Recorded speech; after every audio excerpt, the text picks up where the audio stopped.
바둑왕전 본선 2회전 대국입니다. 안성준 6단 대 박재근 초단의 대국, 박정상 해설위원과 함께합니다. 안녕하세요. 안녕하세요. 자, 지난주에 이어서 오늘도 입단한 지 얼마 되지 않은 새내기가 출전을 합니다. 지난 시간에는 이변 아닌 이변이 있었는데요. 그렇습니다. 송지훈 초단이 원성진 9단을 꺾었죠. 네. 요즘 새로 입단하는 이 초단 기사들은요. 네. 새내기라고는 하지만 굉장히 노련한 바둑을 구사하기 때문에 오늘 박재근 초단도 신예 강자 안성준 6단을 상대로 어떤 바둑을 보여줄지 기대가 됩니다. 안성준 6단도 상당히 조심을 해야 될 것 같은데요. 그렇습니다. 안성준 6단은 이지연, 나연 이런 선수들과 함께 최강 신예 기사로 불리우는 선수인데요. 네. 이 안성준 6단이라고 해도 박재근 초단을 만나서 절대 방심할 수 없는 그런 승부가 될 것 같습니다. 네, 오늘도 초단 돌풍이 이어질까요? 안성준 6단 대 박재근 초단의 대국, 지금부터 함께 하시죠. KBS 바둑왕전 본선 2회전 대국입니다. 안성준 6단, 2014년 바이링배 16강 농심배 한국 대표로 활약을 했습니다.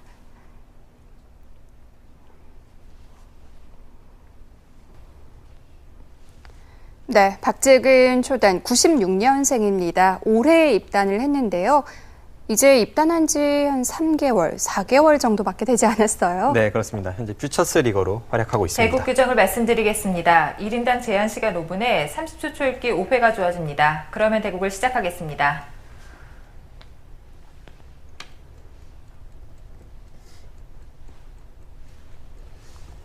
네, 박재근 초단의 흑번으로 대국 시작됐습니다. 안성준 6단, 신예 강자 그룹을 형성하고 있는 선수인데요. 안성준 6단도 어떻게 보면 신예 기사인데 훨씬 후배 기사를 만났어요. 네, 안성준 6단 같은 경우에는 92년생 기사인데요. 이 선수가 타이틀을 획득한 것이 굉장히 빨랐죠. 네. 벌써 한 2, 3년 전 일인데 그 당시에 김지석 9단을 상대로 이 물가정보배 우승을 차지했고요. 그때까지만 하더라도 금방 최정상권까지 치고 올라갈 거라는 기대감이 있었는데 사실 그 이후에는 약간 주춤한 것은 사실입니다.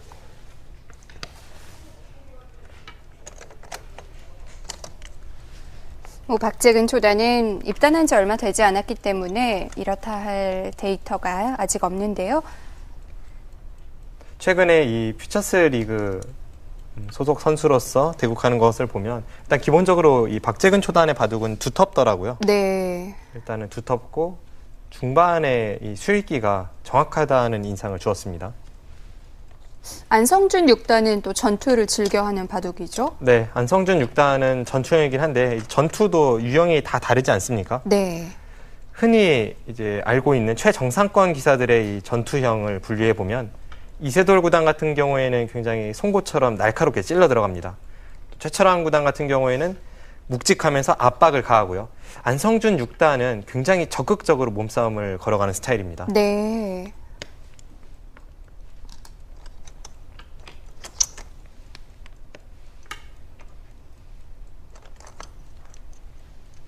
네, 우하기에서의 정석. 사실 아직까지도 올드 바둑 팬 분들께서는 이 정석이 좀 익숙치 않으실 거예요. 네. 왜냐하면 그 전에 두어졌던 정석이 상당히 오랜 기간 동안 거의 최선의 길로 굳어져 있었기 때문에 최근에는 지금 두어지고 있는 이 정석이 많이 등장을 하지만 아직은 생소하실 수 있습니다.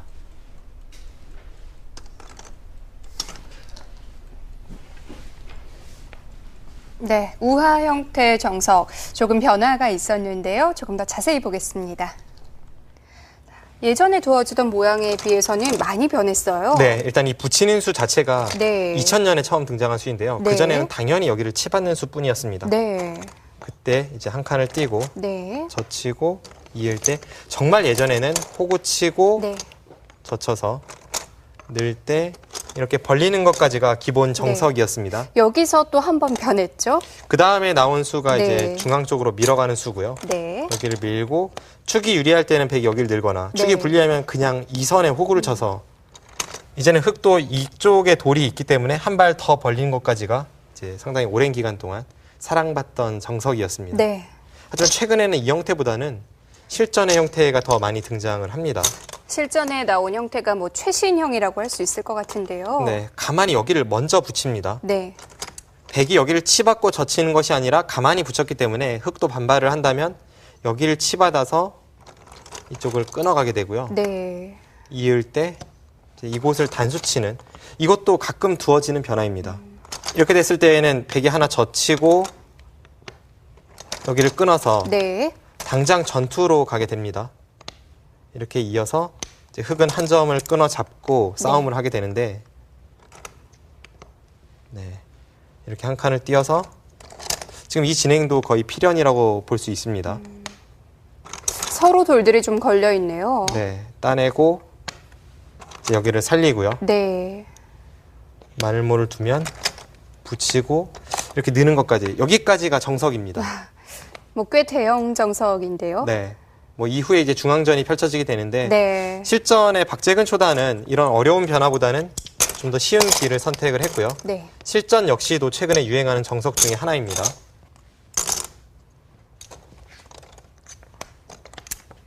네, 여기서 한 칸을 띄고 네. 이제 젖히는 서서. 변화였고요. 네. 그냥 받아주는 것은 단수 쳤을 때 네. 너무 부분적으로 당한 형태다 보니까 백도를 하나 빈 삼각으로 만들기 위해 끊어두고 막는 것이 수순이고요. 네, 잡고 이제 들어서 네, 실전에 이쪽으로 벌리는 데까지 진행이 되었었죠. 네. 이렇게 진행이 되고 나서 보니까 훌륭한 정석이고요. 네. 아주 모범 포석으로 진행이 되고 있습니다. 네. 뭐 아직까지는 큰 변화 없이 진행이 되고 있습니다. 실전 보시죠.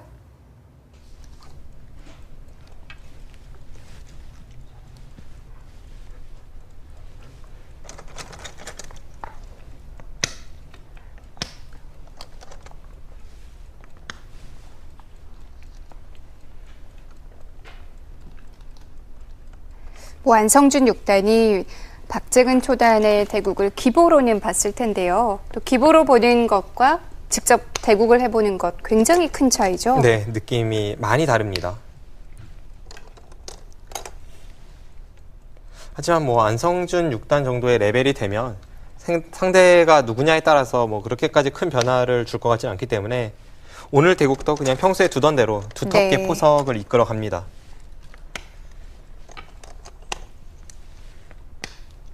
좌변에서도 두터움을 만들었고요. 네.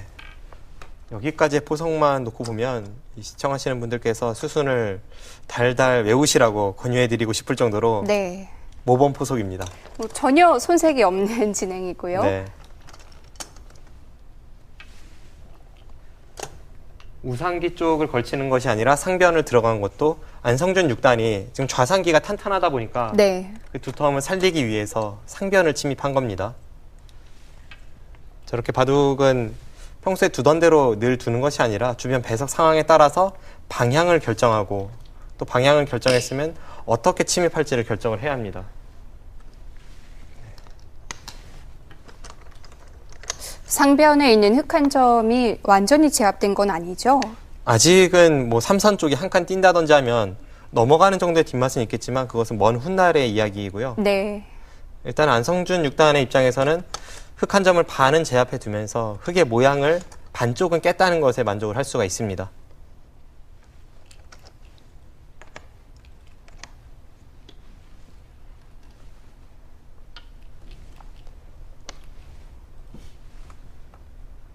네, 박재근 초단도 그냥 단순하게 우변을 집으로 만드는 것이 아니라 우아기 쪽에서부터 전단을 구하고 있습니다.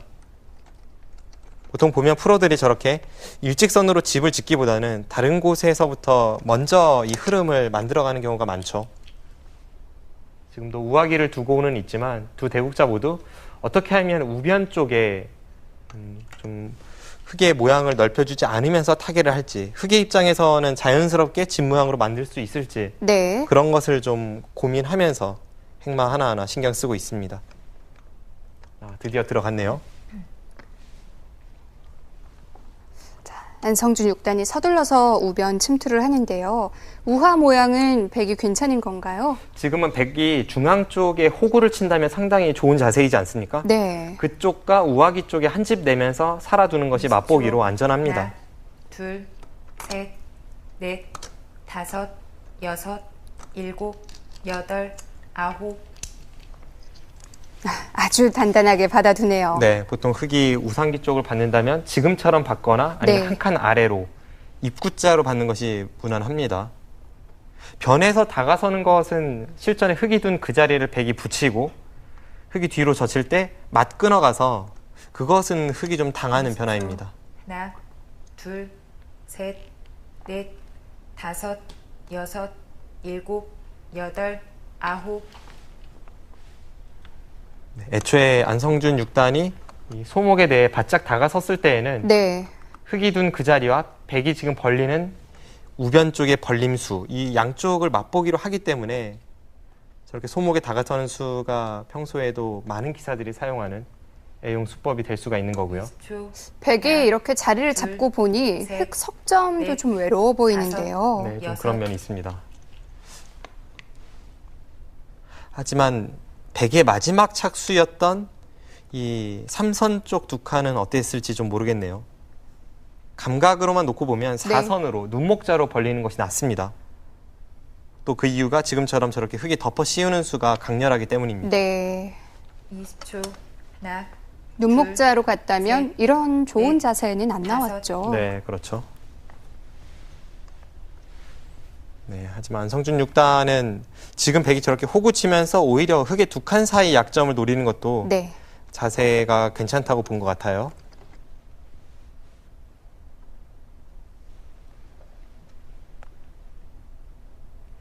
네. 20초. 하나, 둘, 셋, 넷, 다섯, 여섯, 일곱, 여덟, 아홉. 아, 절묘하게 지킵니다.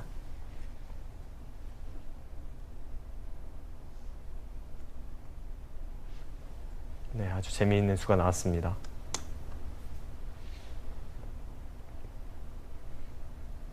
백도 두 점에 대한 보강이 필요할 것 같은데요. 20초. 하나, 둘, 셋, 넷, 우변, 다섯, 이 박재근 초단이 여섯, 묘한 일곱, 형태로 지켜두었는데요. 우변 모양 살펴보겠습니다. 네, 실전에 이곳을 지켰습니다. 네. 우선 그 전에 행마부터 본다면 보통은 이 모자 씌우는 자리가 좋다 보니까 네. 한 칸 위로 가는 것이 무난합니다. 네. 이때도 씌워온다면 지금은 이 사이가 조금 멀어져 있는 만큼 아무래도 백이 좀 더 이 자세보다는 낫거든요. 네. 그럼에도 불구하고 아래로 간 것은 이 두 칸 사이의 약점을 노리면서 백의 이 아래쪽 약점을 보강하는 호구 치는 수가 굉장히 매력적으로 안성준 6단에게 다가선 겁니다. 네. 이때 흙이 이렇게 받아야 한다면 네. 뭔가 흙의 돌이 능률적이지 못하고요. 그렇다고 해서 안 지키자니 당장 이렇게 마늘모로 가서 막으면 끊어갔을 때 혹은 이렇게 젖히고 네. 끊더라도 통렬합니다. 지금 이 수로 그런데 지켜진 건가요? 네, 지금 그 수가 아주 재미있는데요. 네. 지금도 백이 이곳을 간다면 이제는 막고 네. 만약 끼운다면 단수를 끊기긴 끊기는데요. 그런데 이거는 백이 흙을 끄는 것이 아니라 흙이 백을 끊고 있는 자세죠. 아, 그렇군요. 네, 이 자세가 호구가 굉장히 좋지 않습니까? 네. 막아도 또 호구를 치면 또 젖혀가면 여기를 늘 수밖에 없고 백이 끊을 의미가 별로 없습니다. 네. 그리고 또 하나는 아까처럼 하나 마늘모로 두고 나서 여기를 젖혀간다면 두고 끊어갈 때 네. 이쪽을 잇습니다. 지금 여기를 이어야죠. 그때 단수 치고 막아가면 백이 잡혔습니다. 생각보다는 탄력이 굉장히 좋은 모양이네요. 어차피 백이 흙돌 이 두 칸 사이를 차단할 수가 없다면 네. 흙의 입장에서는 이런 곳에 돌이 있는 것보다는 이런 쪽에 돌이 있는 것이 훨씬 능률적이죠. 네, 지금 이 수는 아주 착실한 기본기를 보여준 한 수이고요. 네. 네. 뭐 백도 붙여서 그렇고요. 모양을 갖추고 있는데요. 네. 어쨌든 이런 식으로 진행이 된다면 네. 뭐 흙도 안정을 취하고 백도 안정을 취하는 아주 무난한 흐름으로 갈 것 같습니다. 네. 자, 박재근 초단이 전체적으로 아주 단단하고 두터운 행마를 보여주고 있습니다.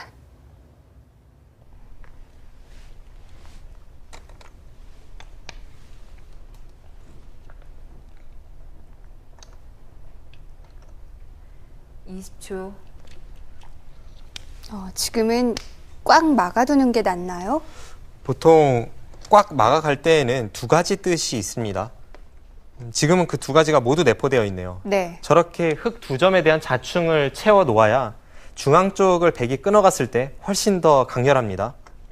그리고 또 하나는 안쪽에 백의 근거를 생각할 때에도 네. 지금은 느는 것보다는 저렇게 막는 다섯, 것이 훨씬 더 여섯, 안형을 갖추고 있죠. 7, 8, 9, 10. 흑 4번 남았습니다. 네, 박재근 초단 첫 번째 초읽기를 사용하는데요. 지금은 어떤 부분을 고민하고 있을까요? 일단 백돌에 대한 공격은 잘 통하지 않는데 흑은 약점이 노출이 됐습니다. 그런데 그 약점을 지킬지 좀 발이 느린 느낌도 줘서 아니면 발 빠르게 뭔가 행마를 펼칠지 네. 그런 쪽에 10초. 주안점을 하나, 두고 고민을 둘, 하고 있습니다. 셋, 넷, 다섯, 여섯, 일곱, 여덟, 아홉. 단단하게 지켜둡니다. 네, 역시 박재근 초단은 두터운 바둑이죠. 전체 국면에서 흑의 형태를 보면 흑이 엷은 곳은 하나도 없습니다. 대신에 우변 쪽이 깨지면서 실리로는 아무래도 20초. 안성준 6단 쪽이 하나, 좀 더 앞서 있기 때문에 네. 셋, 그 부분을 신경 넷, 쓰면서 앞으로 다섯, 작전을 여섯, 세워야 합니다. 일곱, 여덟.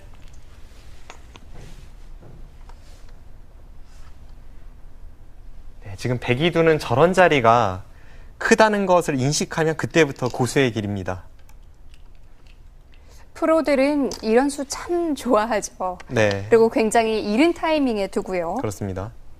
물론 때로는 너무 실리만 추구하다가 대세를 그르치는 경우도 있습니다만 네. 지금 백이 두는 저 자리가 큰 자리라는 것을 인식한다면 그때부터는 스스로 바둑에 대해서 좀 고수라고 자부해도 하나, 괜찮습니다. 둘, 셋, 넷, 다섯, 여섯, 일곱, 여덟, 아홉. 지금은 백의 안정과도 관련이 있기 때문에 특히 더 좋은 자리 같아요. 그렇죠. 반대로 흑이 뒀다면 물론 집도 집이지만 안쪽에서 백이 살아있는 형태가 아니기 때문에 지금은 일석이조의 호착이었고요. 지금 궁금한 점이 백이 저렇게 자세를 선수. 갖추고 있는데 하나, 과연 네. 백이 선수로 둘, 타개가 가능할지 셋, 아니면 넷, 그래도 선수는 다섯, 흑이 잡을지 여섯, 네. 일곱, 그것이 지금 여덟, 형태의 아홉. 포인트입니다. 서로 간에 선수를 잡는다면 어느 방향으로 향할까요? 지금 딱 두 군데 중에 하나예요. 상변 쪽에 있는 흑 한 점을 움직일지 아니면 하변에 침입을 할지. 네. 반대로 백의 입장에서는 어느 쪽을 지키냐겠죠. 그 두 곳이 가장 커 보입니다. 20초. 하나, 둘, 셋, 네, 하지만 당장 다섯, 손 빼기는 좀 여섯, 만만치 않습니다. 일곱. 당장 백이 손을 뺐다면 이 선에 백이 입구자 둔 자리 두 칸 아래로 이 급소 자리를 치중 가서 안에서 백이 살아있는지가 의문입니다. 네.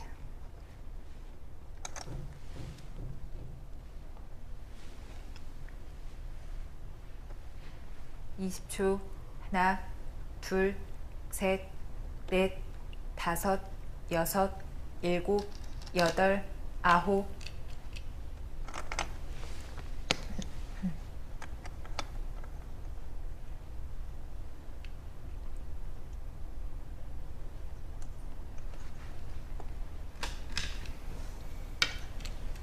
네, 일단 안성준 6단은 뭐 아예 손을 뺐다고 볼 수는 없습니다만 저렇게 두텁게 처리를 해두면 흑이 급소 자리를 치중 와서 설사 안에서 백이 사는 형태가 안 나온다고 하더라도 중앙을 진출해 나갈 때 날일자로 도망칠 때 분명 응원군이 되고 있거든요.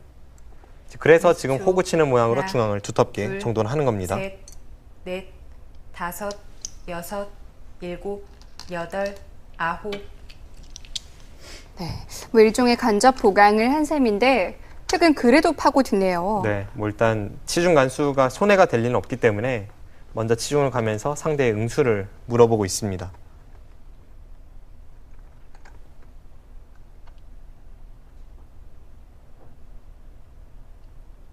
이십 초. 하나, 둘, 셋, 넷, 다섯, 여섯, 일곱, 여덟, 아홉.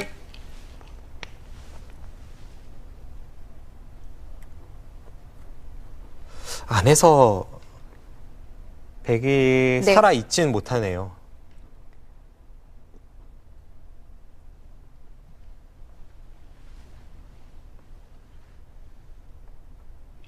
20초. 하나, 둘, 대신에 셋, 바깥쪽의 흑돌도 넷, 완벽한 형태는 아니기 다섯, 때문에 네. 여섯, 당장 일곱, 백도를 강력하게 여덟, 공격하기 위해서는 아홉. 흑도 상당한 용기가 필요합니다.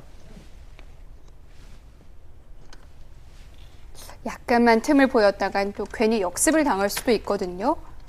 게다가 보통 이 상대의 도를 잡으러 갈 때에는 네. 먼저 손해를 보면서 잡으러 가는 경우가 많기 때문에 그만큼 위험 부담도 크고요.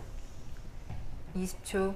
하나, 둘, 셋, 넷, 다섯, 여섯, 일곱, 여덟, 아홉.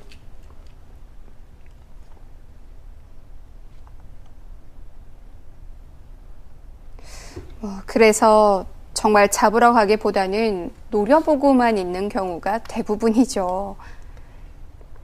지금은 아직까지는 박재근 초단이 어떤 의도인지 확실하게 20초. 자신의 작전을 하나, 보여주진 않았고요. 둘, 앞으로의 셋, 몇 수를 넷, 좀 더 본다면 박재근 다섯, 초단의 의도를 알 여섯, 수 있습니다. 일곱, 여덟, 아홉. 글쎄요. 저 수가 보통은 잡으러 갈 때 두는 수인데 네. 아직은 좀 판단이 어렵네요. 그리고 잡으러 가는 것이 당장 결행한다면 무리입니다. 그럼 지금까지 흑이 둔 수순들은 손해가 없는 건가요? 20초. 하나, 둘, 셋, 집으로만 넷, 보면 분명 손해인데 다섯, 이 여섯, 원래 열었던 일곱, 바깥쪽의 여덟, 흑돌에 대한 아홉. 보강이라고 생각한다면 네. 자연스럽게 보강하는 작전이라고 볼 수도 있겠죠. 그래도 흐름을 놓고 보면 지금의 저 흐름은 네. 우변 쪽에서 안성준 6단의 타개가 잘 되고 있습니다.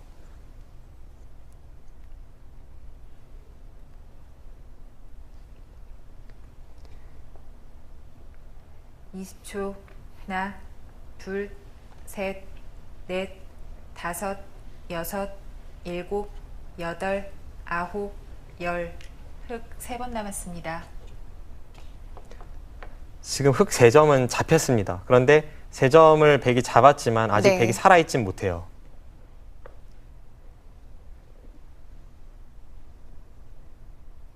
아직도 흑이 어떤 의도인지 정확히 파악할 수는 없는데요.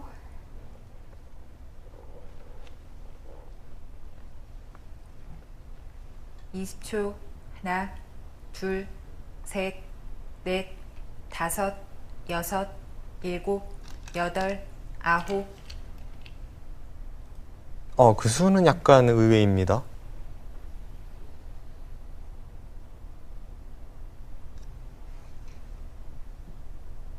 그 수는 네. 악수가 될 수가 있는데요. 무슨 뜻일까요? 자, 박재근 초단이 20초. 귀에서 찝은 수 하나, 어떤 의미를 담고 둘, 있는지 잠시 셋, 보겠습니다. 넷, 다. 네. 일단 어떤 작전에서 찝었을까요? 글쎄요, 이 수는 작전을 알 수가 없는 그냥 악수 같고요. 네. 지금 이 형태만 놓고 본다면 안에서 3점을 백이 잡았지만 못 살아 있습니다. 네. 백이 흑이 여기를 두거나 또는 지금 이쪽을 밀고 들어가는 수도 가능해 보이는데요. 네. 이렇게 둔다면 백은 이 3점과 이 밀고 들어가는 수 사이를 가르려면 여기를 막아야죠. 네. 그때 흑이 여기를 젖힙니다. 네. 그럼 막아야죠. 그때 여기를 단수를 치면 이어야 합니다. 네. 이렇게 두고 이렇게 급소를 간다면 3점을 잡았지만 나중에 여기는 백이 받아야 하는 형태이기 때문에 빅이 아니라 지금 3궁으로 못 네. 살아 있습니다. 그런데 당장 잡으러 가는 것은 여기를 나와서 이렇게 끝낸다면 혹은 이쪽을 끝낸다면 이 한 점을 잡히면 안 되기 때문에 흑이 이쪽을 받아야죠. 그때 여기를 끊으면 또는 뭐 이런 식으로 둔다면 네. 이 부근에 있는 흑돌도 완벽치 않기 때문에 당장 잡으러 가는 것은 조금 꺼렸던 겁니다. 네. 근데 그렇다고는 하지만 실전은 지금 여기를 먼저 찝어서 네. 백이 이쪽을 늘었거든요. 그렇고요. 지금 이 순간 백이 살아있어요. 그런가요? 당장 잡으러 갈 수 없는 돌을 이 교환 때문에 살려주었다는 것은 네. 앞으로 어떻게 활용할지 몰랐던 곳에서 아무 활용이 없게 만든 것이기 때문에 대학수입니다. 오히려 백이 가려운 곳을 긁어준 셈이네요. 그렇죠. 지금 뭐 당장 잡으러 갈 수는 없었지만 나중에 네. 다른 곳을 두다 보면 자연스럽게 두터움이 쌓이고 이제 경우에 따라서는 잡으러 갈 수도 있는 그런 형태가 네. 지금은 백돌이 깔끔해졌기 때문에 이제는 안성준 6단이 좀 편한 흐름으로 가게 되겠고요. 네. 네, 그 다음에 이쪽을 밀었나요? 네. 밀고, 네, 여기를 틀어 막았습니다. 박재근 초단은 우변 쪽에서는 실패를 했기 때문에 그래도 탄탄한 이 돌을 바탕으로 해서 뭔가 반격을 모색해야 합니다. 네. 지금까지는 안성준 6단이 노련하게 잘 흐름을 이끌어가고 있습니다. 네. 자, 일단 안성준 6단의 타개가 성공을 했습니다. 박재근 초단이 좀 추격을 해야 될 것 같네요. 둘, 셋, 넷, 다섯, 여섯, 일곱, 여덟. 우상은 차라리 손을 대지 않는 편이 훨씬 나았죠. 네, 거기를 두지 않는다고 해서 뭐 백에게 강렬한 수가 있다거나 그런 것이 전혀 아니었는데 괜한 교환을 박재근 초단이 했습니다. 일선으로 내려서서 받는 것을 깜빡한 것 같아요. 네. 20초. 하나, 둘. 아마도 궁도를 좁히려는 의도였을 것 같은데요.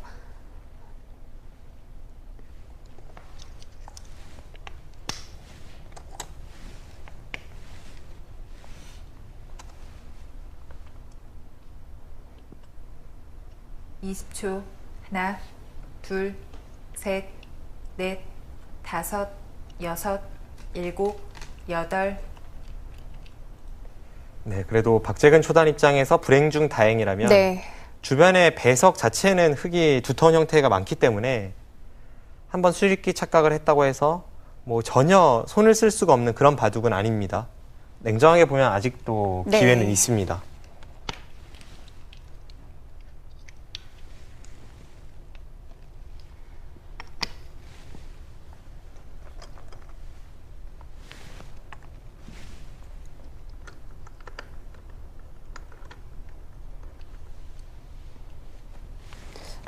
아직 정리되지 않은 곳들도 많고요. 20초. 하나, 둘, 셋, 넷, 다섯, 여섯, 일곱. 네, 지금 저런 곳도 만약 주변에 배석이 백이 두터웠다면 네. 흙이 함부로 수를 낼 수 없었던 자리인데 지금은 우측에 흙이 한 칸 띈 자리가 워낙 두텁게 되어 있어서 쉽게 수가 났죠.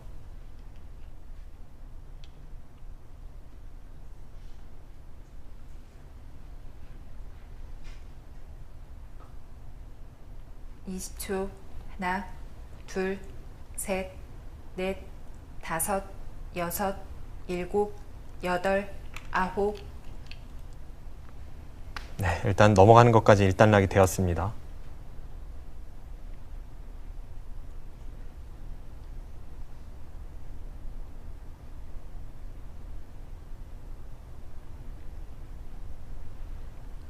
그쪽 부근에서의 행마를 돌이켜보면 흙이 밀고 올라왔을 때 백이 삼선으로 막지 않았습니까? 네. 그냥 중앙으로 막는 이만 못했습니다. 다섯, 여섯, 상변에서는 일곱, 흙의 처리가 잘 여덟, 됐어요. 아홉. 흙은 잘 넘어갔고 백은 오히려 약점만 남았고요. 네.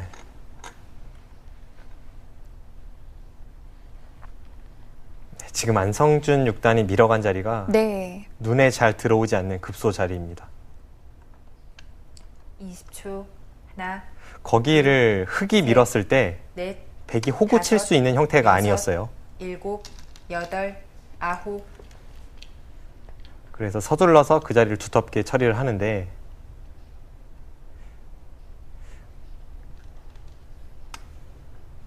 글쎄요. 안성준 6단이 좀 흐름이 좋다고 보고 네. 쉽게 두는 느낌은 있습니다만 제가 볼 때는 그 정도까지 우세는 아닙니다. 우선 상변에서의 처리가 네. 좀 너무 상대를 편하게 해준 것 같습니다. 뭐 국면을 보면 흙도 곳곳에 집을 마련해 뒀고요.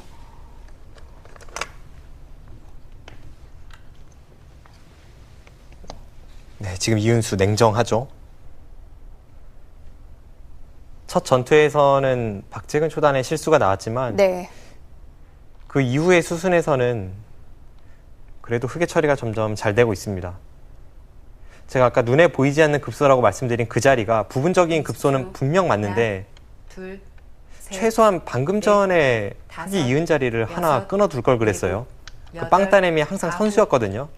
생각보다는 두터운 자리를 흙에게 역으로 당했습니다.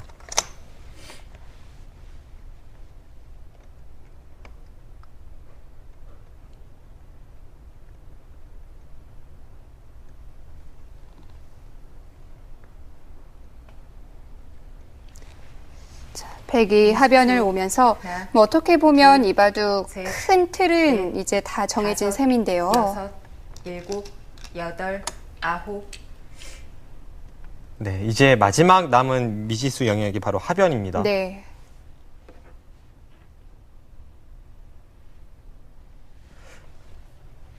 원래는 백의 흐름이 좋았지만 상변과 그 우변 쪽의 선수 활용을 아끼면서 지금은 다시 만만치 않은 국면이 되었습니다. 20초. 하나, 둘, 셋, 넷, 다섯, 여섯, 일곱, 여덟, 아홉, 열, 104번 남았습니다. 흑이 하변으로 왔는데 여기서도 백의 응수가 굉장히 까다로운 것 같아요. 일단 아래쪽으로 한 칸 뛰는 것을 보고 있고요. 네. 그리고 103점의 급소 자리를 보고 있고요. 지금 흑이 둔 저 한 점은 잘 공격당할 것 같지는 않습니다. 적절한 삭감 수단이죠. 10초. 하나, 둘, 셋, 넷, 다섯, 여섯, 일곱, 여덟. 어느 쪽으로도 받을 수가 없으니까 일단 공격을 해보는데요. 자, 하변에서도 한 차례 변화가 있을 것 같습니다. 하변 모양 보시죠. 네. 뭐 삭감을 하자고 왔는데 받는다면 또 이쪽 약점이 신경이 쓰여요. 물론 당장 뭐 그렇게 강렬하진 않습니다만 네. 집으로 좀 당하고요. 여기를 젖혔을 때 백이 끊는 것은 약간 무리 같고 네. 이제 뒤로 젖힌다면 당장은 안전합니다. 네. 그때는 여기를 이어서 여기까지 진행이 되는데 문제는 이렇게까지 하고 나서 이 급소 자리를 딱 왔을 때 네. 집으로도 약간 당했고 이 세 점에 대한 급소가 되면서 애초에 백이 기대했던 만큼 집 모양이 날 것 같지는 않습니다. 그래서 안성준 6단은 뭐 아예 공격을 선택했어요. 네, 지금 이쪽을 씌어갔는데요. 네. 네, 실전에 여기를 갔죠. 네, 이 자리도 급소입니다. 백이 받지 않는다면 당장 젖히고 여기를 젖혔을 때 이 세 점 쪽이 곤란합니다. 네. 그래서 여기를 받았고요. 지금의 흐름으로 봐서는 역시 한 칸 뛰었습니다. 지금 밖으로 탈출하는 것은 이미 이 교환이 이 악수 교환을 뭐 만들어냈기 때문에 실리적 손실이 큽니다. 네. 흑은 이렇게 된 이상 당연히 파고드는 거고요. 그 전에 하나 교환해 둔 이유는 상대에게 여기 들여다보는 수를 당하기 싫어서 네. 네, 약간의 근거를 만들기 위해서 미리 교환을 한 겁니다.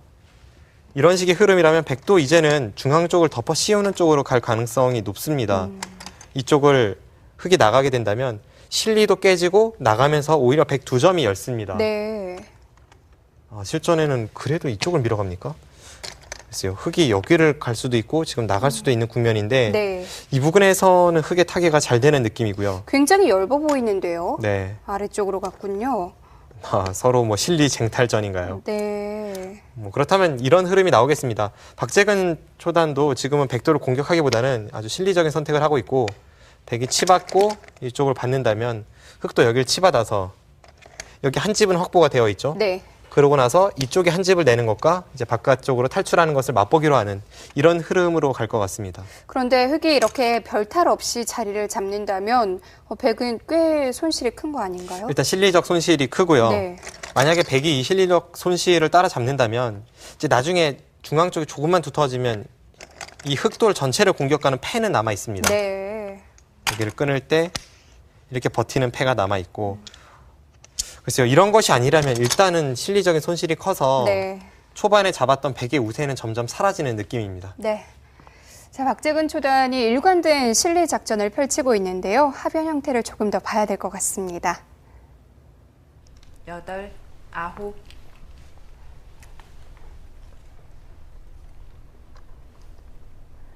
뭐 어떻게 보면 백의 가장 큰 모양이었던 하변이 많이 지워졌어요. 네, 꽤 지어졌습니다. 중반 이후에는 실속 있는 자리는 흑이 많이 두고 있습니다. 네.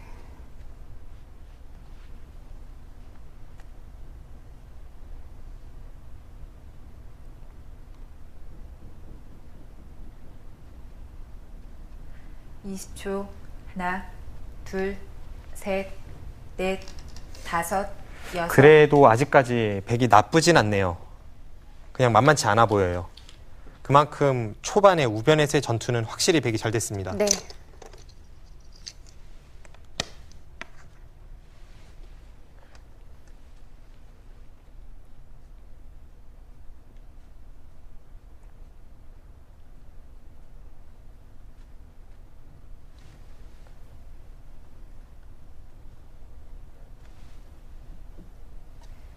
20초. 하나, 둘, 셋, 넷, 다섯, 여섯, 일곱, 여덟, 아홉.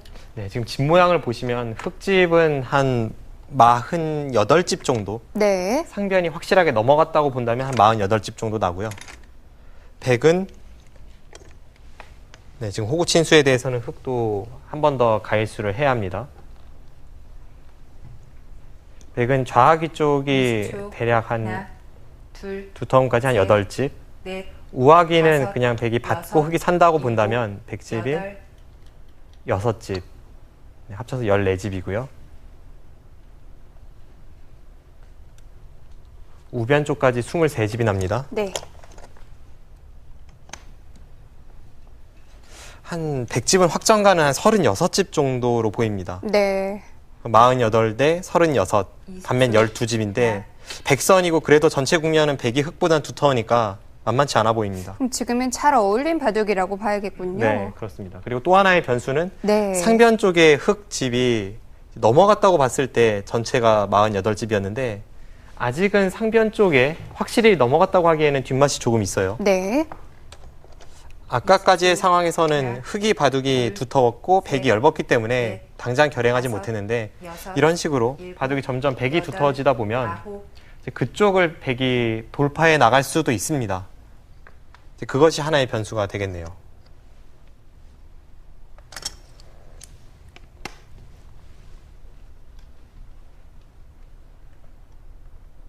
지금 손이 그쪽으로 바로 가나요? 자, 상변 쪽으로 갔었는데요. 네, 저는 결행한다고 해도 네. 먼 훗날의 이야기일 거라고 생각을 했는데 넷, 다섯, 역시 보이니까 여섯. 바로 가네요. 네, 뭐 공격적인 안성준 6단은 먼 훗날이라는 것이 네. 없습니다. 보이면 가죠. 네, 결행했습니다. 뭐 조금 전에 형세 판단을 해봤을 때 어느 한쪽으로 딱 기울어 있는 형세는 아니었는데요. 그래도 우상에서 흙의 실수가 나왔던 것 치고는 회복을 좀 한 거네요. 20초. 그렇죠. 일단 하변에서도 많이 깼고 상변에서도 다섯, 그 전에 처리가 잘 됐기 여섯, 때문에 일곱, 여덟, 그래서 중반 이후에 백의 흑마에는 아쉬움이 조금 있습니다. 네, 그 아쉬움을 상변 쪽 네. 지금의 반격에서 털어낼 수 있을지. 저렇게 돌파를 하고 나서 뭔가 백의 열분이 노출되지 않는다면 그때는 집으로 상당한 이득을 볼 수 있습니다. 20초. 하나, 그런데 둘, 백도 분명히 약점이 있거든요. 약점은 많죠. 지금 네. 끊어지는 자리만 3군데가 있기 때문에 그 모든 것을 다 커버해낼 수 있을지.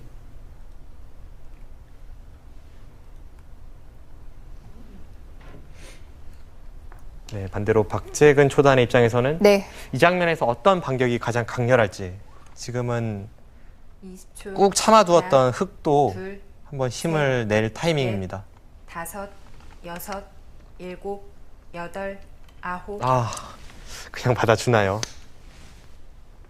네, 뭐 박재근 초단이 뭔가가 없다고 판단을 했다면 어쩔 수 없는 선택이긴 한데 네. 글쎄요, 여기서 백이 한 번 더 늘면 그때 끊는 수가 있는지는 좀 더 수익기를 해봐야겠습니다. 20초. 만약 그것이 하나, 아니라 그냥 둘, 받아주려는 셋, 생각일 뿐이라면 다섯, 그건 상변 여섯, 쪽에서의 처리 일곱, 약간 흙이 여덟, 아쉽습니다. 아홉. 여기서는 뭐 그냥 넘어가는 정도로 처리가 네. 되네요.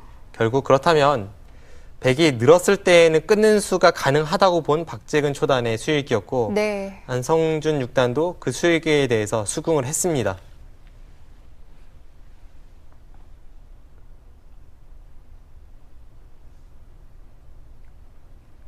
이십 초.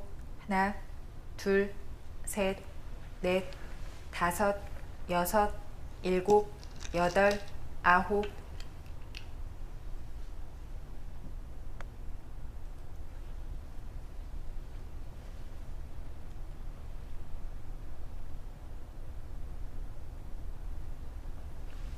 흙이 귀에서 조금 더 득을 볼 수 있나요? 지금은 백이 내려서면 좀 뒷맛이 그렇죠. 나빠 보이긴 하네요. 네. 둘, 셋, 넷, 다섯, 여섯, 일곱, 여덟, 아홉, 열, 백, 3번 네, 남았습니다. 안성준 6단도 결정을 내리지 못했는데요. 좌상 형태 보겠습니다. 네. 우선 그 전에 이 호구 친수로 먼저 여기를 내려섰다면 어떻게 됐을지를 한 번 네. 더 살펴보겠습니다. 흙은 끊을 거고요. 일단 그쪽 끊는 것이 눈에 띄는데 네. 이제 흙도 그냥 끊을지 아니면 이런 곳을 실전처럼 먼저 건드릴지는 조금은 어렵습니다. 네, 일단 이곳을 끊어간다면 백이 나오고 네, 나오는 것까지는 필연입니다. 네. 이제 여기서부터가 굉장히 어려운 수익기인데요. 흙은 둘 중에 하나로 보이네요. 지금 여기를 끊어가거나 네. 또는 이렇게 마늘모하는 수 둘 중에 하나로 보입니다. 이곳을 마늘모하면 나가면 끊어서 4점이 잡혔죠.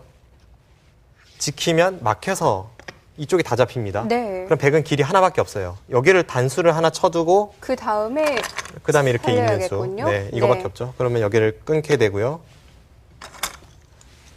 여기를 나가고 막을 때 양단수를 치고 네, 거의 필연으로 보이는데요. 네, 이렇게 따내고 이제 여기를 막아서 이제 단수는 선수죠. 이렇게 사는 이 빵 따냄의 가치가 과연 어느 정도인지 실전은 백이 호구 치는 자세였기 때문에 네. 그것과 비교해 보면 분명 백이 당하긴 당했습니다. 뭐 여기는 큰 차이는 없고요. 안성준 6단이 이것이 싫었을 수도 있습니다. 네, 혹은 방금 전의 변화가 아니라면 네, 이제 여기를 먼저 끊어서 단수 칠 때 그때 흙이 여기를 하나 늘어두고 이렇게 나가는 이 변화도 어렵습니다. 이건 굉장히 복잡한 전투가 되겠네요. 네, 이건 뭐 거의 필연으로 보이는데 네, 여기까지 진행이 되고 이제 여기를 단수를 칩니다. 그럼 이 장면에서 여기를 따내요. 이렇게 하고 나서 이 나가는 수를 당하면 백이 곤란할 수 있거든요. 네. 백이 따내거나 해서 받았을 때 과연 이 귀 쪽에서 어느 정도 괴롭힐 수 있을지. 네. 네. 이런 복잡한 이 양쪽의 변화가 있는데 어쨌든 안성준 6단이 이 내려서는 수는 좀 무리라고 판단을 했습니다. 네. 자, 이런 모든 판단을 하기엔 시간이 좀 부족했을 네. 테고요. 실전은 그래서 그냥 편하게 여기를 받아두었고요. 네, 지금 이쪽엔 돌이 하나 있죠? 하나를 물어봤죠. 네. 물어봤을 때 반대쪽을 건드린 건가요? 네, 이쪽을 네. 둔 건가요? 붙인 걸로 네. 보이네요. 백이 그냥 여기를 내려서기에는 당장 여기를 늘고 이렇게 날짜를 갔을 때 네, 거의 수가 날 것 같은 형태입니다. 이쪽을 위로 올리면 백 입장에서 막아야죠. 네, 네. 이곳을 그냥 느는 것은 자충 관계로 한 칸 뛰면 쉽게 삽니다. 귀를 잡기 위해서 막아야 하는데 여기를 이어두고 끊어간다면 이 약점이 신경이 쓰입니다. 이제 그래서 네. 내려서진 못했고 이건 거의 수가 나겠네요. 네, 거의 났죠. 그래서 여기를 먼저 붙인 겁니다. 네, 실전은 이제 흙도 반발을 했는데 어차피 뒤로 받았어도 치받는다면 느는 것은 이제 여기를 느는 것이 가능하니까 네. 어차피 끊어 잡게 되고 어떻게 두어도 흙은 뭐 같은 형태가 되겠습니다. 네. 지금 이렇게 진행이 되고 있습니다. 이제는 이쪽 부분에서는 수는 확실히 났고요. 백은 중앙 쪽에 뭔가를 기대해봐야 하는 흐름으로 가고 있습니다. 네, 그래도 이 부분만 놓고 보면 안성준 6단이 이 끊고 단수 친수 분명 통했습니다. 네. 자, 서로 집 모양이 또 변했습니다. 중앙의 승부가 되겠네요. 20초. 하나, 둘, 셋, 넷, 다섯, 여섯.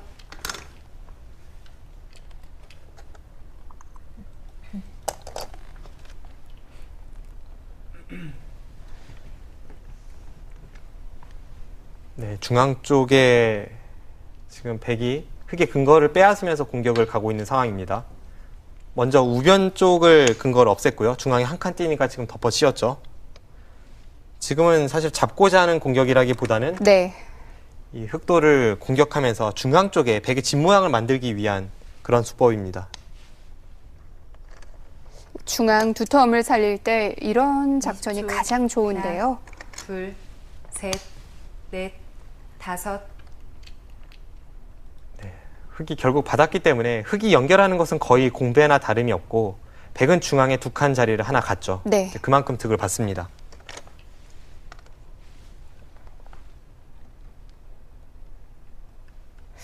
뭐 지금 정도라면 중앙이 꽤 커지겠는데요.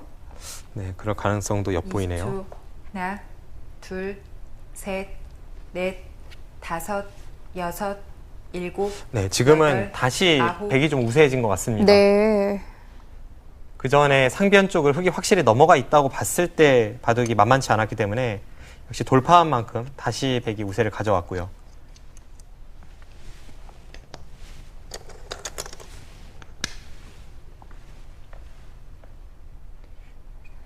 국면은 점점 정리가 되고 있고 둘, 흙도 뭔가 셋, 해보려면 넷, 서둘러야 할 다섯, 텐데요. 여섯, 일곱, 여덟, 아홉.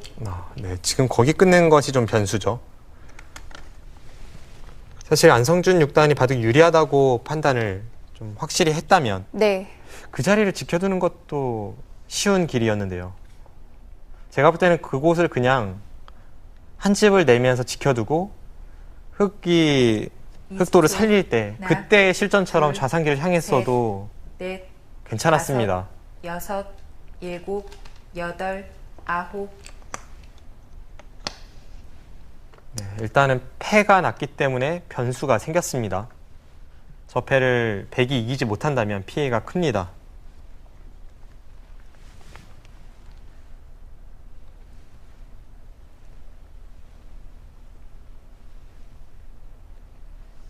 이십 초. 하나, 둘, 셋, 넷, 다섯, 여섯, 일곱, 여덟.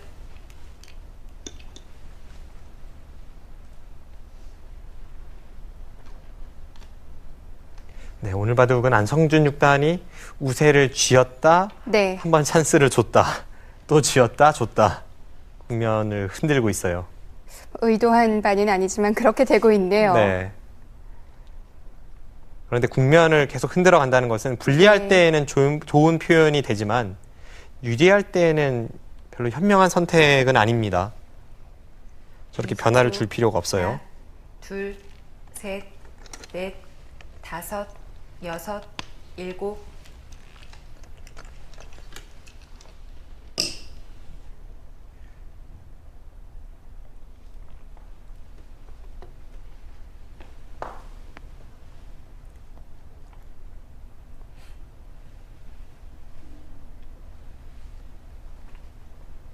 네, 이제 문제는 패감입니다. 20초. 하나, 둘, 셋, 넷, 흑의 입장에서는 다섯, 불리했기 때문에 네. 변화는 물론 대환영입니다만 여덟. 저 패를 그냥 쉽게 양보한다면 네. 득이라고 보기는 어렵습니다. 그런데 지금 글쎄요, 저곳이 패감일지 좀 애매한 곳을 두었거든요.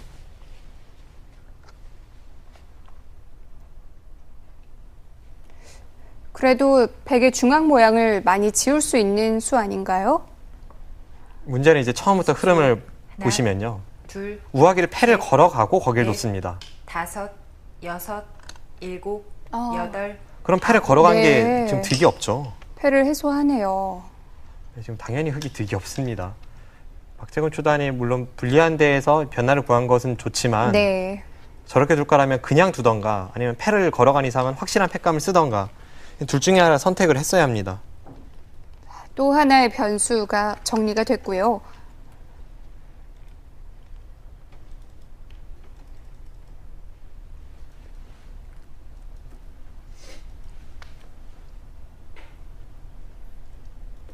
이십 초. 하나, 둘, 셋, 넷, 다섯, 여섯, 일곱, 여덟, 아홉.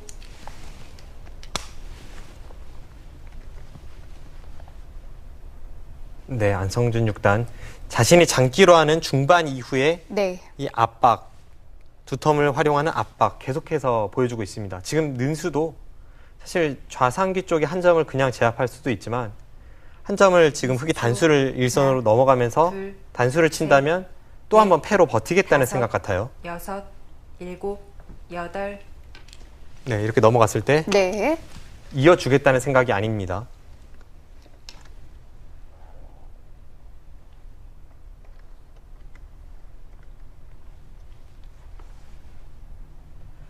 이런 게 또 안성준 6단의 정리하는 방식이겠네요. 네, 그렇죠. 보면 이 20초. 공격적 성향의 기사들은 둘, 계산을 통해서 알기 쉬운 정리보다는 네. 다섯, 자신이 가진 두텀이나 노림 등을 통해서 좀 더 강렬하게 정리하는 경우가 많습니다.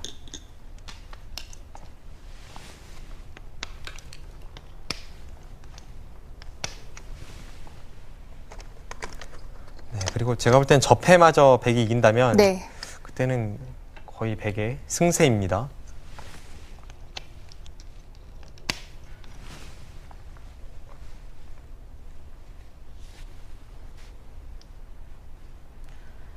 서로 간의 팩감이 어떨까요?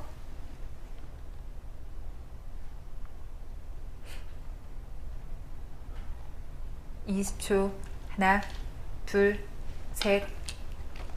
그런데 접해는 백이 이겼을 때 네. 흙이 잡히는 것이 남아 있거든요.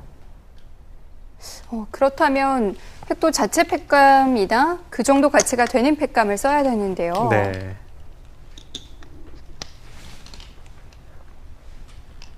팩감은 백이 많아 보입니다. 네. 그리고 접해를 흙이 양보했다고 보고 계산을 해보면 집으로는 얼추 비슷하지만 백이 발전성이 많은 만큼 흙이 좀 덤을 빼기가 어려운 국면 쪽으로 갈 것 같습니다. 20초 하나, 둘.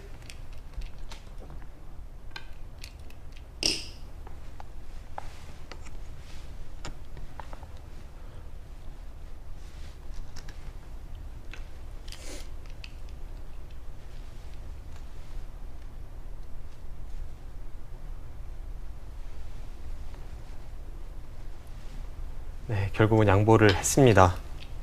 네, 이건 덤이 부담스러운데요. 양쪽의 패를 통해서 백집도 총 늘었고요. 네, 지금 그 자리는 필수죠. 네. 그 자리마저 막히면 두 텀이 아니라 집으로도 부족합니다.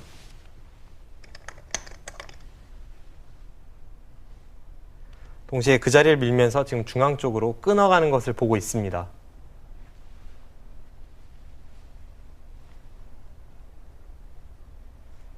(20초) 하나, 둘, 셋, 넷, 다섯, 여섯, 일곱, 여덟, 아홉.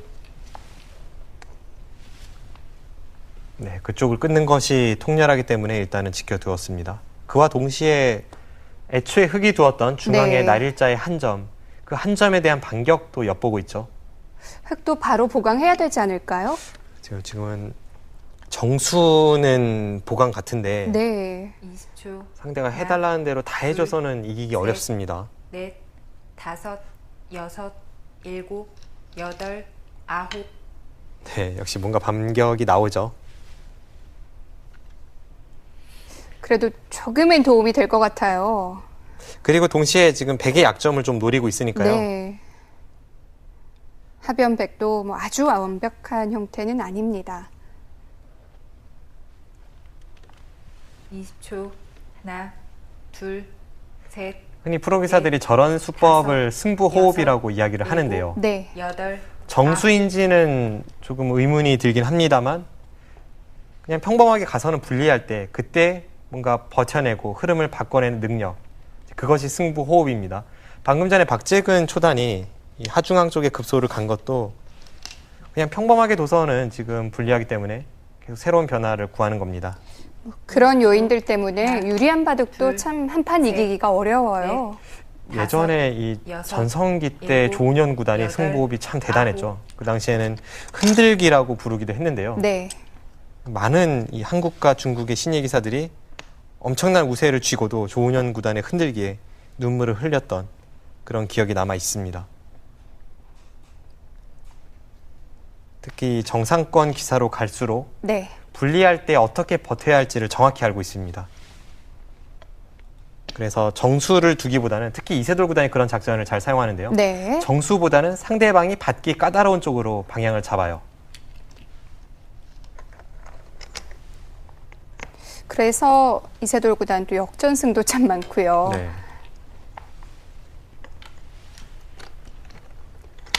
이 정도면 그래도 흑이 버틴 수가 좀 성공을 한 것 같은데요. 근데 그렇다고 해서 또 뭐 백이 실패를 했다고 보기도 어렵고요. 네. 백이 당한 것도 없습니다.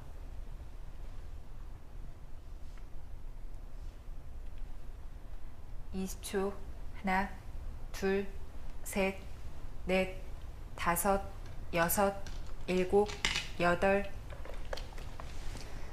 집으로 비슷한 정도라면 흑의 입장에서는 이 백의 발전성을 0으로 만들어야 되는데요. 네. 아직은 좀 남아있죠? 우선 중앙 쪽에 흑이 받고 백이 좌상 쪽에 이 선을 틀어 막는다고 보고 한번 계산을 해보겠습니다. 네. 20초. 하나, 둘, 셋, 넷, 다섯, 여섯. 흑집은 한 37집 정도 나는 것 같아요.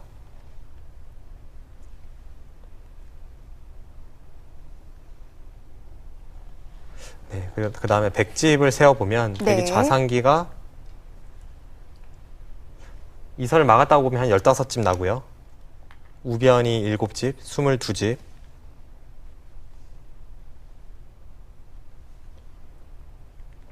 백도 거의 그 정도는 납니다. 반면 네. 지금은 그렇다면 흑이 집으로 앞서는 것도 없네요. 그렇습니다. 물론 백이 이제 20초. 좌변 쪽을 향했을 때 개가이긴 합니다만 네. 넷, 다섯, 여섯, 일곱. 지금은 두터움을 여덟, 이용해서 안성준 6단이 흑을 잘 괴롭히고 있습니다.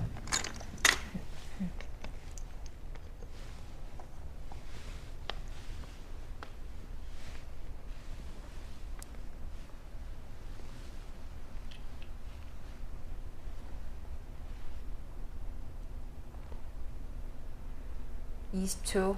하나, 중앙은 둘, 그래도 생각보다 셋, 큰 집이 나진 넷. 않았는데요. 다섯, 여섯, 일곱, 여덟.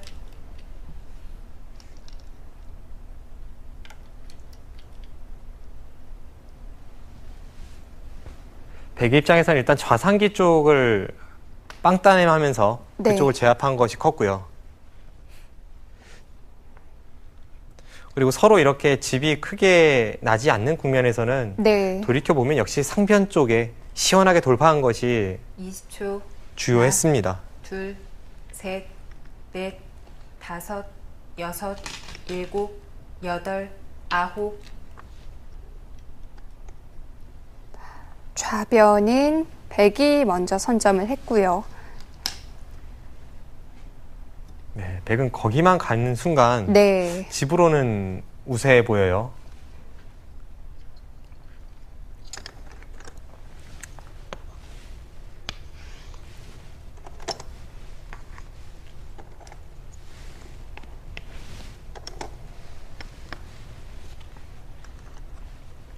이십 초.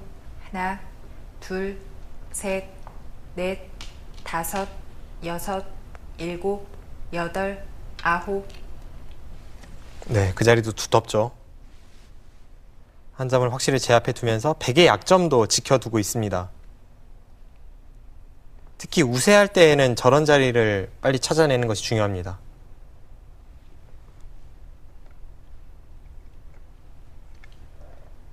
이십 초. 가장 큰 하나, 자리보다는 둘, 가장 셋, 찜찜한 자리부터 다섯, 해결을 해야 되고요. 여섯, 일곱, 여덟, 아홉, 열. 흑. 마지막 초읽기입니다. 박재근 조단 마지막 초읽기까지 갑니다. 점점 흑이 해볼 데가 없어지고 있죠? 네, 지금은 점점 공간이 줄어들면서 네.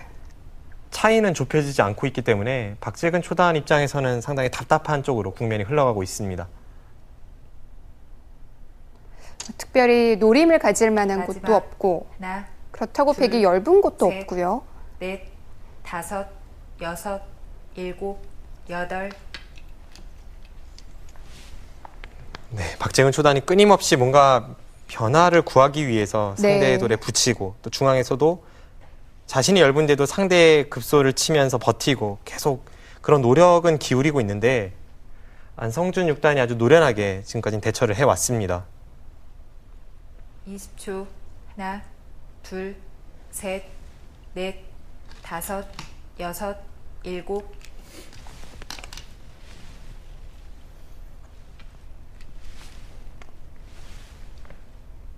네, 지금 중앙 쪽에서도 아마 안성준 6단이 네. 간수를 두기보다는 어떻게 하면 쉽게 정리가 될까 그런 쪽을 염두에 두면서 수익기를 하고 있을 거예요. 보통 유리할 때 기사들의 심리 상태가 그렇습니다. 20초. 하나, 둘, 셋, 넷, 다섯, 여섯.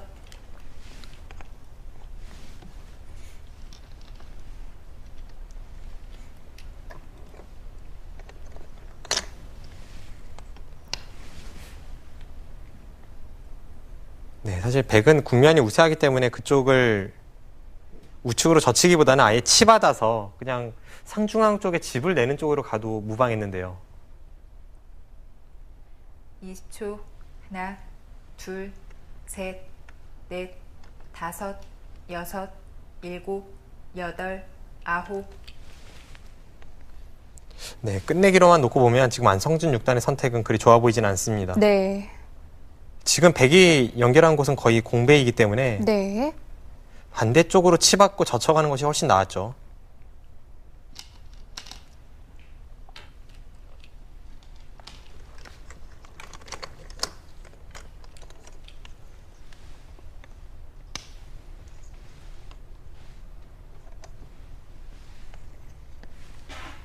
흙집이 조금은 더 붙겠는데요? 네, 중앙 쪽에서 한 4집 정도는 붙고 있습니다. 네. 그래도 그 사이에 백도 뭐 중앙에서 3집은 붙었고 20초. 하나, 또 그 전에 차이가 둘, 미세하진 않았기 때문에 넷, 바둑은 여전히 다섯, 안성준 6단 여섯, 쪽이 조금 더 일곱, 여유가 있습니다. 여덟, 아홉, 열, 102번 남았습니다. 네. 안성준 6단은 아직도 시간 여유가 있습니다.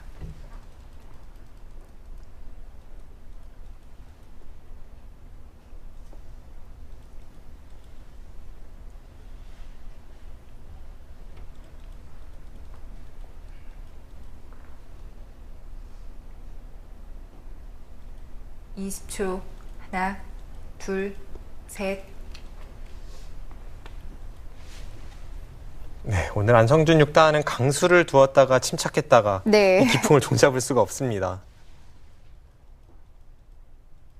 지금 백이 늘어간 수도 가장 뒷맛 좋게 지킨 수입니다. 우세를 의식한 수 아닐까요? 아, 받긴 마지막. 받아야죠. 안 받았다가는 큰일 납니다. 네. 넷, 지금 그곳을 받지 다섯, 않아도 쌍립되는 여섯, 자리는 분명 선수입니다만 여덟, 아홉. 흙이 그쪽을 이제 찔러갈 때 백이 둔 자리를 젖혀서 둔다면 한 칸 우측으로 연결이 가능하지만 네. 백이 둔 자리 한 칸 옆을 붙여서 잡으러 갑니다. 그럼 백돌이 다 잡히죠. 네.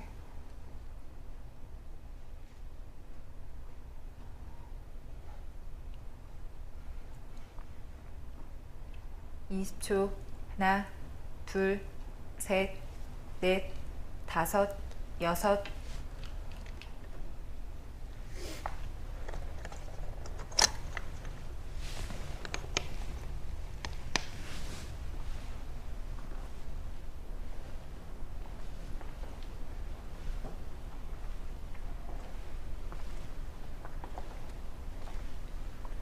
마지막. 하나, 둘, 네. 이제 셋, 끝내기도 뭐 그리 많이 다섯, 남지 않았는데요. 일곱, 여덟, 아홉. 여전히 미세한 차이의 바둑은 아니죠?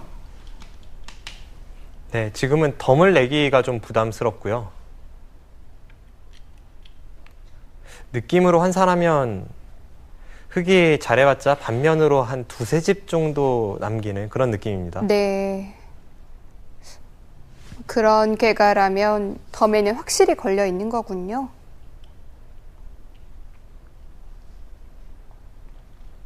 마지막. 하나, 둘, 셋, 넷, 다섯, 여섯, 일곱, 여덟, 아홉.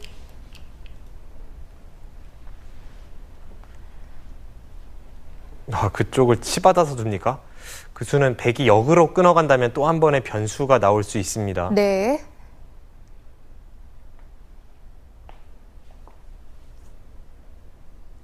어쨌든 불리한 박재근 초단 입장에서는 끊임없이 뭔가 변화를 구하죠. 둘, 중앙 전체가 다 걸리지 않을까요? 지금 거기를 끊을 때가 문제인데 네.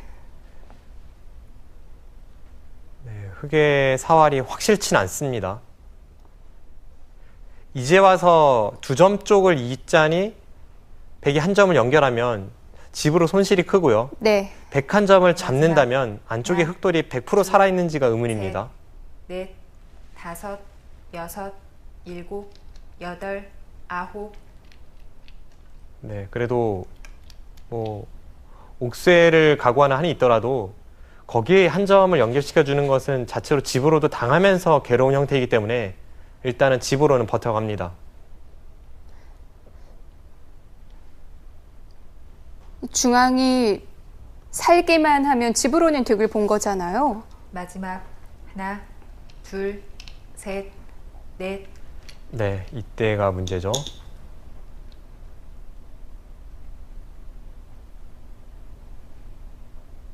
그런데 어디 가서 살죠?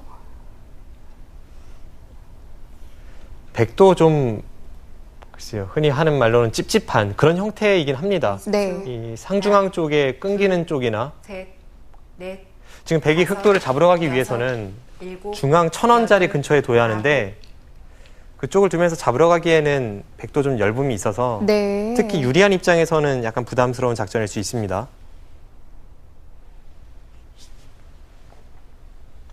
뭐 괜히 변화를 만들어 줄 필요는 없겠죠. 마지막 하나, 둘, 셋, 넷, 다섯, 여섯, 일곱, 여덟, 아홉. 네, 결국 이렇게 타협이 되나요?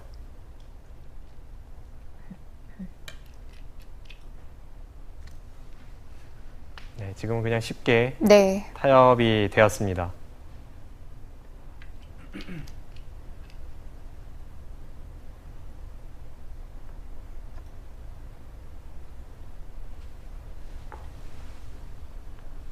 백이 흑을 잡으러 갔다면 약간 위험해 보이기도 했지만 네. 반대로 그 공격이 통하지 않았을 때에는 백이 오히려 공궁에 빠질 수도 있기 때문에 그런 면에서 좀 자중한 걸로 하나, 보입니다. 둘, 셋, 넷, 다섯, 여섯, 일곱, 여덟, 아홉.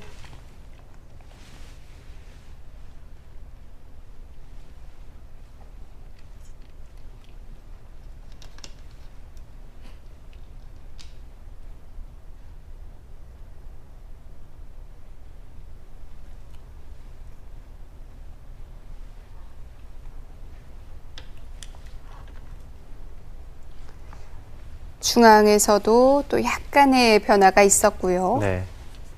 그래도 돌이켜보면 네. 만약 백이 흑도를 끝까지 추격을 해서 잡으러 갔다면 잡혔을 것 같아요. 아, 네. 마지막에는 안성준 6단이 우세를 의식하고 쉽게 처리를 했습니다. 뭐 집으로 남길 수 있다면 굳이 잡으러 갈 필요는 없겠죠. 네, 그렇기도 한데 네. 그래도 예전에 안성준 6단은 네. 저런 곳은 다섯, 아무리 바둑이 여섯, 좋아도 잡으러 갔거든요. 네. 확실히 여덟. 좀 변했다는 것이 느껴지네요. 그리고 대부분의 공격적 성향의 기사들이 네. 이 안성준 6단처럼 많이 변합니다. 뭐 잡는 수가 보인다면 참지 못하는데요. 연차가 좀 되면서 아무래도 잘 참고요. 네, 뭐 김지석 구단도 그랬고 이세돌 구단도 그랬고요. 네. 어린 시절이 훨씬 난폭했죠.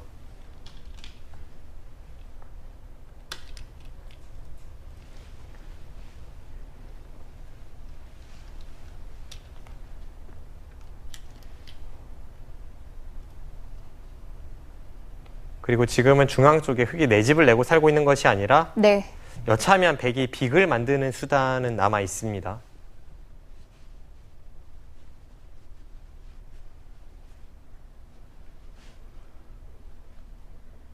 이십 초.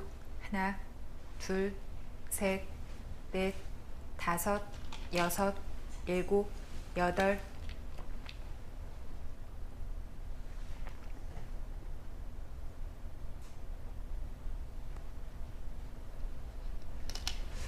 박재근 초단이 이 지난 시간 송지훈 초단처럼 다시 한번 초단 돌풍을 일으킬 수 있을 것인가 거기에 기추가 주목이 되었는데 마지막 오늘은 하나, 약간 아쉬움으로 둘, 남는 한 판이 될 셋. 것 같습니다. 넷, 다섯, 조금 여섯. 더 강하게 두었더라면 어땠을까 하는 장면이 많았고요. 네.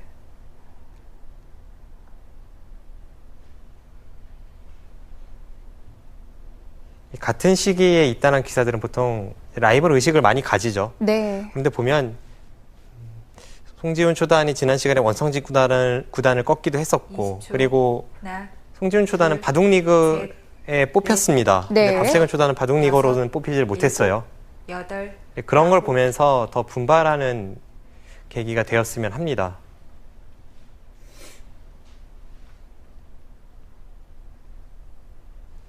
저희 또래 기사들, 뭐 송아지 삼총사도 있고 그리고 이세돌 구단도 있고요. 하지만 보면 그래도 대부분이 정상권으로 성장을 한 이유가 네. 마지막 한 명이 잘 나갔을 하나, 때 둘, 물론 당시에는 어렸기 셋, 때문에 승부욕도 강하고 해서 많이 다섯, 대합화했었죠. 여섯, 하지만 거기서 그치지 일곱, 않고 여덟, 또 아홉. 그것을 노력으로 승화시켜서 다들 이렇게 세대 간의 발전을 이뤘다는 그런 느낌이 있습니다. 네. 확실히 바둑에서 실력이 강해지기 위해 이 라이벌을 의식하는 것은 중요합니다. 박재근 초단이 96년생인데요. 뭐 20초. 또래들이 많습니다. 둘, 굉장히 많죠. 셋, 나현 6단도 뭐 95년생이고요. 여섯, 네. 일곱, 그리고 여덟, 아홉, 나이는 자신보다 어리지만 이미 한참 전에 입단을 해서 성적을 내고 있는 네. 뭐 이동훈 선수, 변상일 선수, 신진서 선수 이런 선수들이 있기 때문에 박재근 초단은 노력을 안 할래 안 할 수가 없는 환경에 처해 있습니다.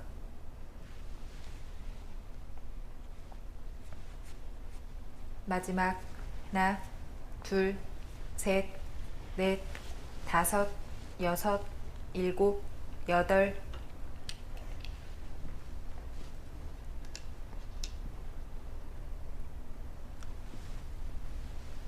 뭐 이제 이 바둑은 끝내기도 그렇게 많이 남질 않았는데요. 네, 안 그래도 불리한 이 흑의 입장에서 네. 좀 괴롭힘을 당하는 그런 끝내기가 많이 남아 있습니다. 지금 두어지고 있는 부분도 그런데요. 네. 백이 한 점을 따냈고, 네, 그와 동시에 저렇게 단수 치고 치받는 것까지 선수된다는 것이 아픕니다. 그러면서 백은 중앙에 또 집이 붙었네요.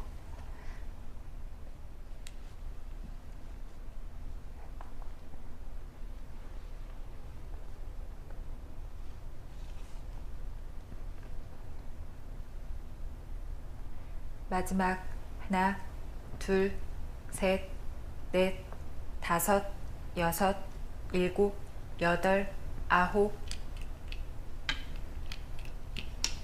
네, 맛 좋은 자리를 지켜두면서 동시에 중앙 쪽에 빅을 내는 수단을 엿보고 있습니다.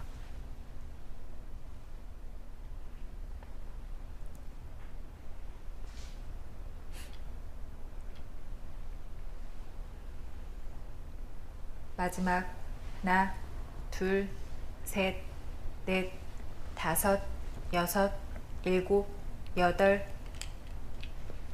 네, 안성준 6단 확실히 과거보다 바둑이 좀 안정됐다는 것이 느껴지는데요. 네. 그래도 바둑계에서 안성준 6단을 바라보는 이 시선은 사실 약간의 아쉬움이 남습니다. 왜냐하면 이 선수가 또래 기사들 중에서 가장 먼저 타이틀을 차지했고 가장 먼저 이 정상권으로 치고 올라갔고요. 네. 그런데 그 이후의 발전은 사실 좀 무뎌진 면이 있기 때문에 이제 그런 면에서 안성준 6단도 이 중국의 또래 기사들처럼 하루빨리 정상권으로 치고 올라가길, 그래서 세계대회에서의 활약으로 이어지길 바둑계에서 많은 기대를 걸고 있는 기사입니다. 뭐 중국 바둑계까지 본다면 안성준 6단의 또래들이 이미 세계대회에서 여러 번 우승했고요. 안성준 6단 또래 기사들이 중국으로 눈을 돌리면 뭐 저우루이양, 터자시, 스위에 이런 선수들이거든요. 네. 전부 세계 타이틀 홀더입니다.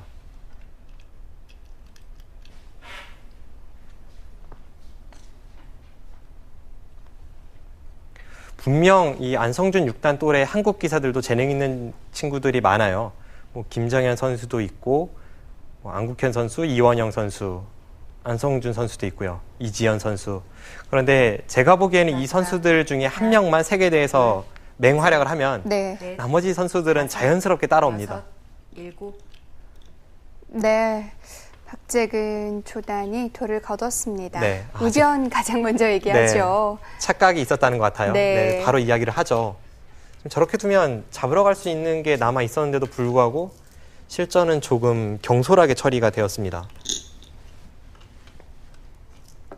네, 안성준 6단, 박재근 초단을 제압하면서 본선 3회전에 진출합니다.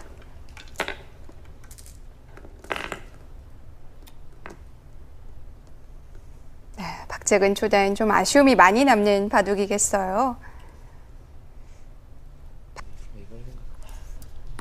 네, 박재근 초단에게도 분명히 기회가 있는 바둑이었는데요. 네, 초반에 실수가 아쉬웠고요. 초반에 이 박재근 초단이 부분전 수익기가 강해서 그런 실수를 할 리가 없는 기사인데 네. 역시 첫 본선 무대이니만큼 약간 긴장한 것이 엿보였습니다. 안성준 6단도 승리를 하긴 했지만 그래도 조금은 불안한 모습이 있었어요. 그 상대 착각 이후에 갑자기 횡재를 했기 때문에 조금은 네. 마음이 느슨해졌지만 그래도 후반으로 갈수록 강렬한 모습을 보여주었고요. 이번 대회 다크호스 중 한 명이죠. 네, 안성준 6단이 본선 3회전 첫 진출자가 됐습니다. 저희는 다음 이 시간 또 본선 2회전 대국으로 인사드리겠습니다. 안녕히 계십시오.